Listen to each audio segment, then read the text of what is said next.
Assalamualaikum warahmatullahi wabarakatuh. Waalaikumsalam warahmatullahi wabarakatuh. Tahipun. Ya Bu. Halo Sobat Adiaksa, kembali lagi kita dalam program Pijakan Podcast Intelijen Kejaksaan Metro bersama saya host Devi Restayuda dan rekan saya Niko Octavian. Baiklah Sobat Adiaksa, pada kesempatan pada hari ini kita telah kedatangan salah satu tamu penting dari Kejaksaan RI, yaitu Ibu Wakil Kepala Kejaksaan Tinggi Lampung, yaitu Ibu Yumidaru Winarsi, SHM. Selamat pagi Ibu.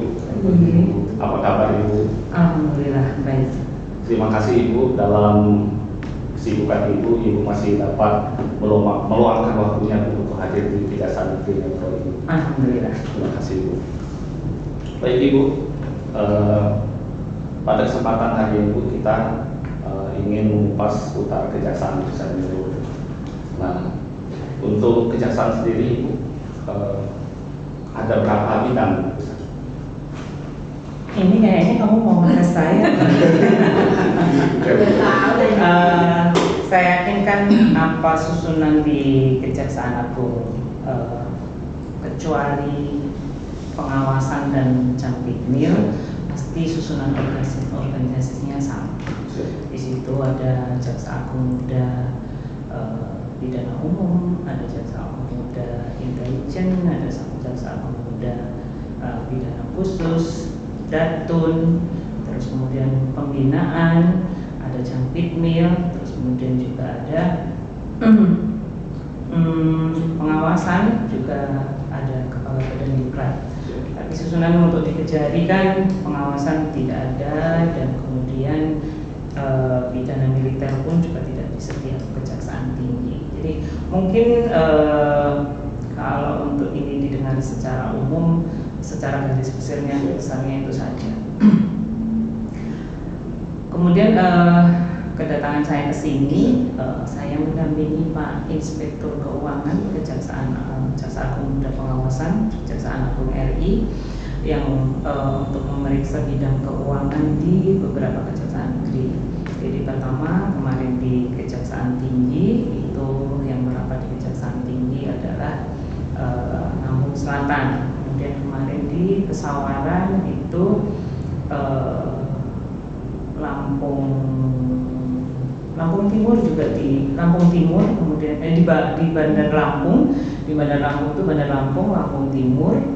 Terus kemudian di Pesawaran kemarin juga beberapa Kejari bergabung di situ, 3 Kejari kemudian di sini. Jadi sampai besok pagi beliau kembali ke Jakarta. Jadi untuk pengawasan sendiri adalah pengawasan internal untuk semua pegawai kejaksaan.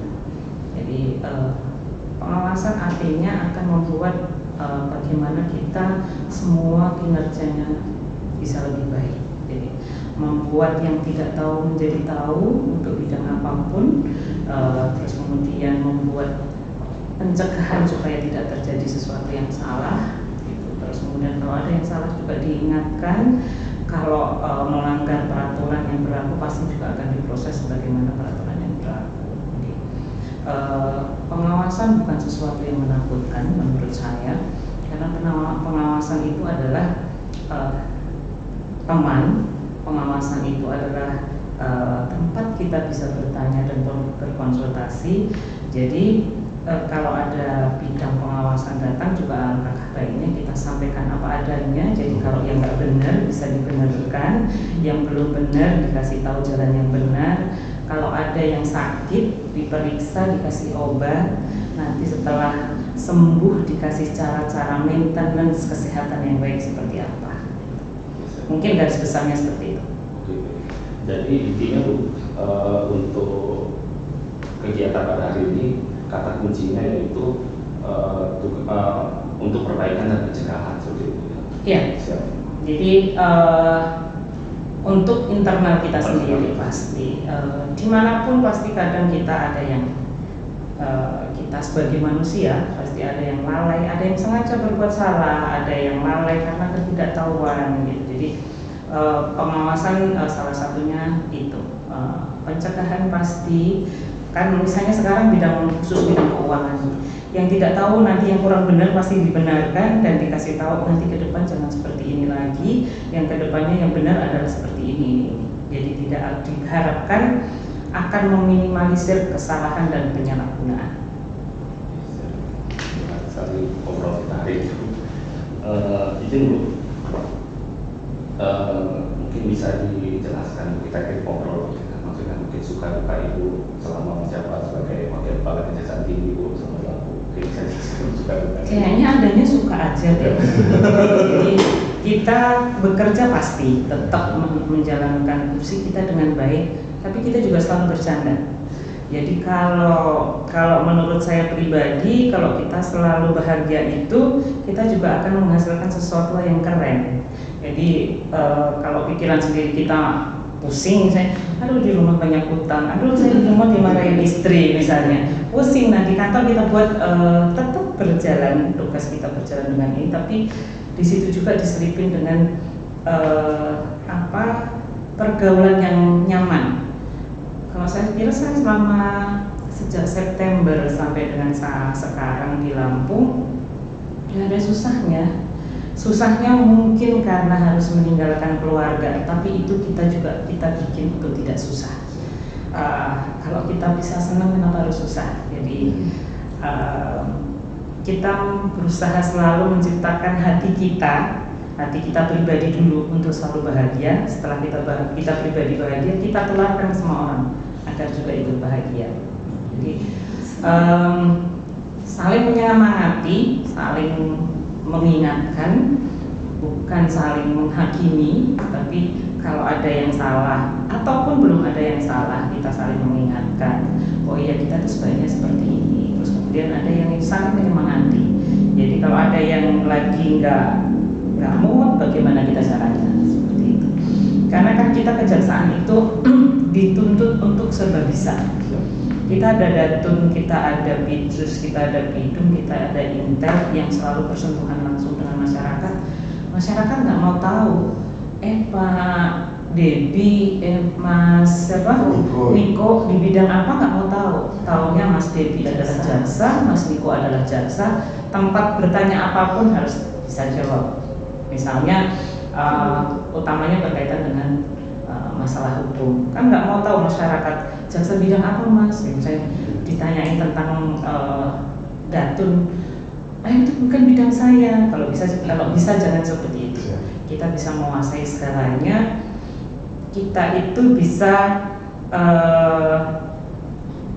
dan memang jaksa itu multi talent.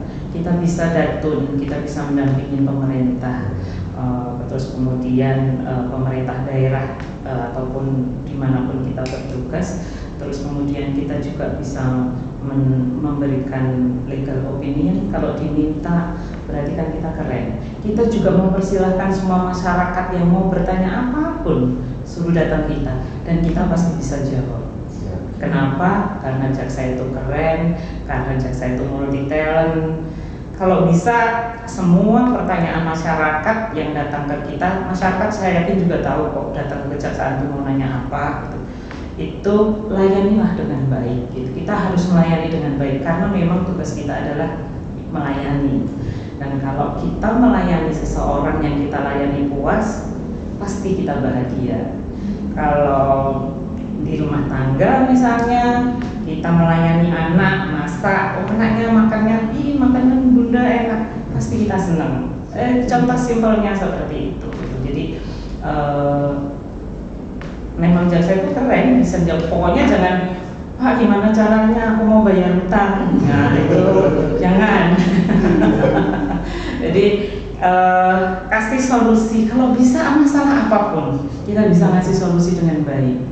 Mungkin ada masyarakat yang tidak tahu, Pak saya tuh di rumah berantem terus sama pasangan hidup saya misalnya. Itu kalau bisa juga jangan, bukan urusan saya, jangan.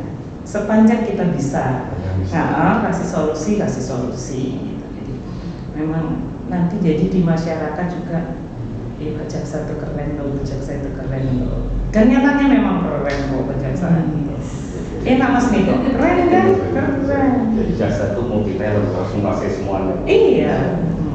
sebelumnya juga Ibu izin kita juga sempat ada program dari pusat, kita sudah jalankan juga program jasa menjawab. Dari nomor pendukung Ibu lain juga hadir, kita sudah hadir juga di masyarakat. Menjawab apa saja sih itu masyarakat. Pertanyaan mereka itu saya jalankan juga. Iya, jadi buatlah kita itu berarti, buatlah orang itu bahwa ketemu jaksa itu bukan takut, tapi ketemu jaksa itu menyenangkan gitu. Jadi buat teman-teman semua juga, kalau sudah kita tanamkan bahwa kita itu memang melayani masyarakat, pasti masyarakat yang ketemu kita pasti senang gitu.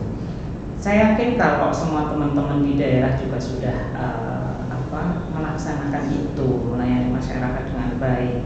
Saya yakin juga bukan kita mau mencari nama, dengan sendirinya nama institusi kita juga akan lebih baik. Itu kan yang dipelajari ya. Kalau nanti Bu Kajari menyemangati juga teman-teman yang di sini, saling menyemangati lah. Singkatan jaksa jadikan kami sahabat. Ya, iya. Saya dimanapun juga, misalnya saya juga pernah di bidang pengawasan, saya juga selalu jadikan jangan takut, tapi jadikan saya teman, jadikan saya sahabat. Kalau ada apa-apa silakan.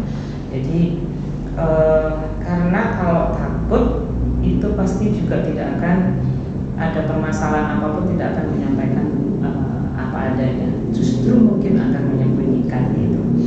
Jadi ya saling mengingatkan, misalnya Bu Akal mah orangnya begini-begini, ya diingatkan nggak apa-apa, karena saya kadang mungkin juga lupa gitu. Itu tadi tugas kita, saling mengingatkan.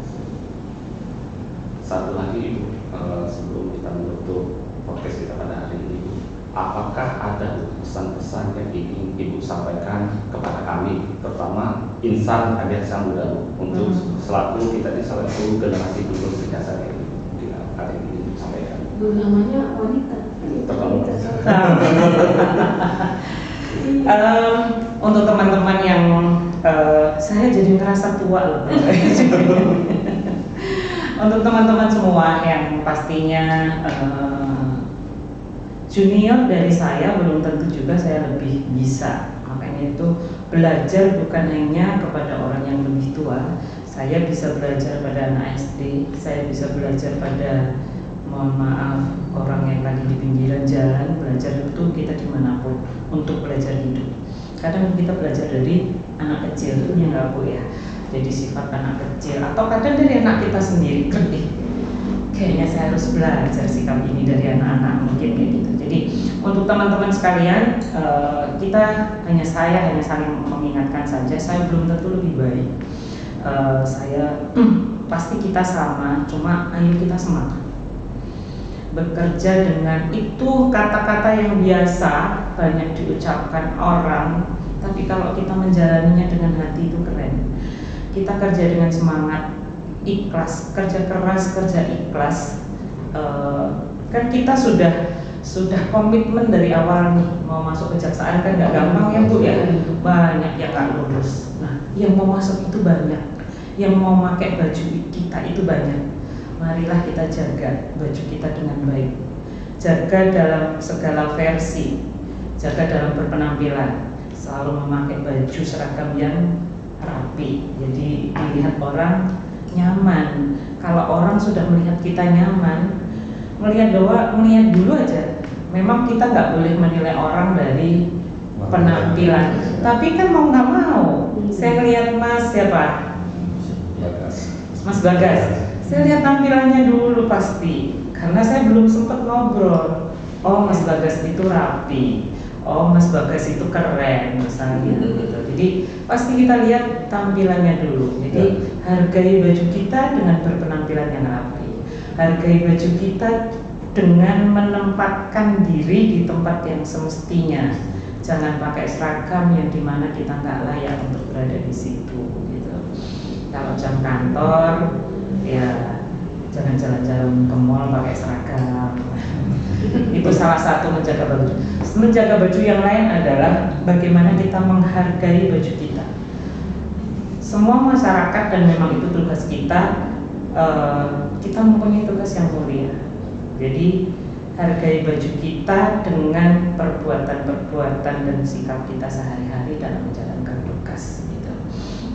Itu hanya dari segi penampilan dulu. Terus kemudian untuk sehari-hari, ayo kita tidak lelah untuk belajar. Yakinkan bahwa kita itu bisa. Kalau katanya orang-orang pinter itu, saya pernah membaca itu, yang terjadi adalah yang kita pikirkan. Kalau saya dulu biasanya selalu saya taruh di meja itu ada tulisan bahasa Jawa, you can if you think you can. Jadi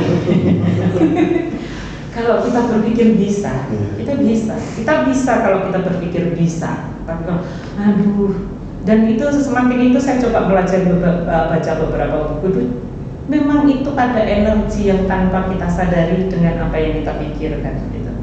Jadi apa yang kalau kita berpikir aku pasti nggak kuat ini puasa misalnya, nggak kuatlah yang terjadi. Tapi kalau aku pasti kuatlah yang terjadi gitu. Jadi itu tadi kita saling menyemangati. Saya juga belum tentu bisa sih, tapi mumpung ingat kita saling menyemangati. Terus kemudian ayo kita kerja keras, kerja ikhlas. Kita sudah tahu kita masuk kejaksaan tugasnya apa take home pay-nya bagaimana, terus kita harus menyesuaikan itu semua. Kita kerja keras, kita kerja ikhlas. Yang lainnya yakinlah Tuhan sudah menuntun hidup kita. Jadi kadang beberapa dari kita itu ingin mengambil apa tugasnya Tuhan ya. Jadi kita kerja keras saja, pasti Tuhan sudah mencarikan jalan untuk kita. Kita habis ini di mana, jadi apa gitu. Jadi berikan dulu prestasi kita.